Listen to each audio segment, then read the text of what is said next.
Fala, pessoal! Ontem o Internacional empatou em 0-0 contra o São Paulo, um confronto direto na briga da parte de cima da tabela, mas foi uma partida ruim do Internacional, que teve a má notícia de perder o Alan Patrick com 2 minutos e que o Inter se escapou de perder porque o goleiro Fabrício fez 2 boas defesas na segunda etapa, que na segunda etapa o São Paulo foi melhor do que o Inter. No primeiro tempo foi um jogo ruim, mas que o Inter tinha um predomínio da posse de bola. E por que eu estou mostrando a tabela do Brasileirão? Porque sempre é importante verificar a distância que se está para o líder. O Internacional está a 6 pontos do líder, está em 10º lugar. O campeonato está bastante disputado. Mas o Inter tem 2 jogos a menos. O jogo a menos contra o Juventude como mandante e o jogo a menos contra o Cruzeiro fora de casa. Cruzeiro que, no momento, seria um rival direto, porque o Cruzeiro está brigando por vaga na Libertadores. Mas o que me preocupa no Internacional é a questão do desempenho. O Internacional tem motivos para estar rendendo abaixo em relação aos desfalques. O Inter não tem Valência, não tem Borré e não tem Rocher, que estão na Copa América. O Inter, para o jogo contra o São Paulo, não teve Maurício, não teve Alário, que sentiram desconforto.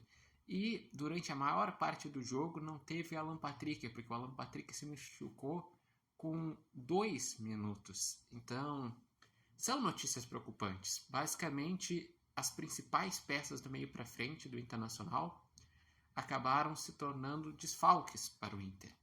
Mas eu imaginava um desempenho melhor do Inter, não só nesse jogo, na volta após a calamidade pública. O Internacional em resultados não está tão ruim pós-calamidade pública. O Inter, ele perdeu para o Belgrano, mas ganhou os outros 2 jogos da Sul-Americana contra Tomayapo e Delfim. E se classificou para a repescagem. No Brasileirão, é uma vitória e um empate. Ganhou do Cuiabá e empatou com o São Paulo. Mas a questão é, e o desempenho? Vocês estão contentes com o desempenho do Inter? Porque eu vejo o seguinte, pelo menos na minha análise. Quando o Inter cria, muitas vezes tem um toque de bola que falta verticalidade e falta o acabamento preciso. Falta converter as chances de gol. Muitas vezes o jogo fica chato, tanto é que o Inter é o pior ataque do Brasileirão. Os jogos do Inter muitas vezes são chatos. E ou o Inter perde muitas chances de gols, ou o Inter não cria nada e o jogo é horrível. Ontem foi um exemplo do jogo que o Inter criou pouco, o jogo foi ruim e só não foi pior ainda porque o Fabrício fez boas defesas. Eu gostaria de saber de vocês, o que estão achando do Internacional? O que o Inter pode fazer para melhorar? Eu vejo que no momento, com os desfalques que tem, o principal que se pode melhorar é desempenho. É fazer que o toque de bola do Inter seja mais vertical, para que as peças que estejam jogando acabem gerando um futebol mais agradável, um futebol mais competitivo, não aquele toque de bola muitas vezes que é moroso o jogo do Internacional.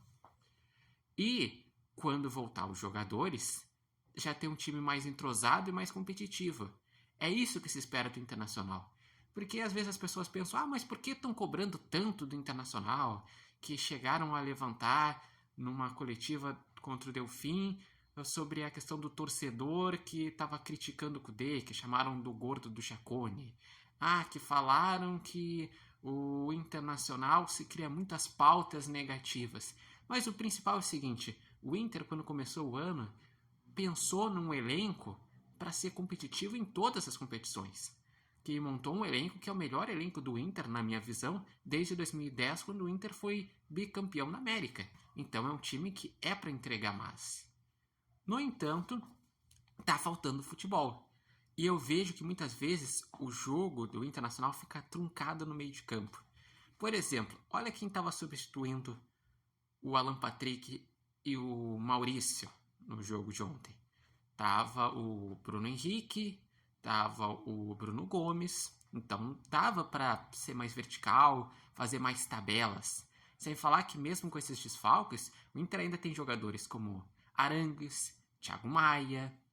Entrou no segundo tempo o Wanderson, que é muito bom. Tinha o Wesley. Então, o Inter tem alternativas para render mais do que está rendendo. E a tabela mostra. Se o Inter melhorar em desempenho, provavelmente os resultados também vão crescer. E o Inter está vivo, sim, na disputa do Brasileirão. Tem 2 jogos a menos do que a maioria dos times. E o Internacional tem que crescer, tem que acordar, porque agora vai ter uma sequência difícil. Vai ter o Vitória fora de casa, que em tese era para ser fácil, mas o Inter tem muitas dificuldades historicamente contra o Vitória.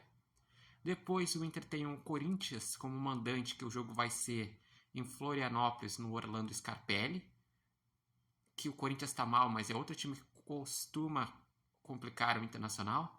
E depois tem o Clássico Grenal. Então, o que vocês esperam do Inter nesses próximos jogos? O que acharam do Inter nesse jogo?